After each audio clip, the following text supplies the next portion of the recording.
بسم اللہ الرحمن الرحیم۔ آج کا ہمارا موضوع ہے گناہوں کا کفارہ کیسے ادا ہو۔ نبی پاک صلی اللہ علیہ وآلہ وسلم فرماتے ہیں، اذا کثرت ذنوب العبد ولم یکن لہ ما یکفرھا من العمل، جب بندے کے گناہ زیادہ ہو جاتے ہیں اور اس کے عمل میں کوئی ایسی چیز نہیں ہوتی جو اس کے گناہوں کا کفارہ بن سکے، تو سنیں میرے پیارے آقا علیہ الصلوۃ والسلام کیا فرماتے ہیں۔ آپ نے فرمایا، ابتلاہ اللہ بالحسن لیکفرھا عنہ۔ آقا علیہ الصلوۃ والسلام فرماتے ہیں، اللہ پاک اسے غم پریشانی میں مبتلا فرماتا ہے تاکہ اس کے گناہوں کا یہ کفارہ بن سکے۔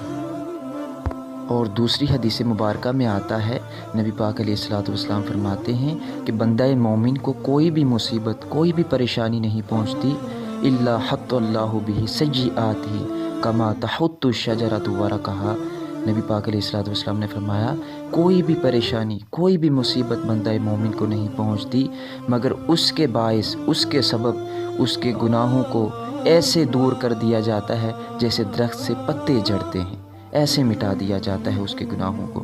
اور ایک روایت میں آتا ہے، الا کفر اللہ بہا من خطایا، کہ کوئی بھی مصیبت نہیں پہنچتی یہاں تک کہ کانٹا بھی جو اس کو چبھتا ہے، اس کے بدلے بھی اللہ پاک اس کے گناہوں کو مٹاتا ہے۔ یہ جو آزمائشیں ہیں، مصیبتیں ہیں، پریشانیاں ہیں، یہ جو ہم پر غم آتے ہیں، یہ اللہ تعالیٰ کی طرف سے ہم پر ایک قسم کی رحمت بھی ہوتی ہے، یہ ہمارے گناہوں کا کفارہ بنتے ہیں۔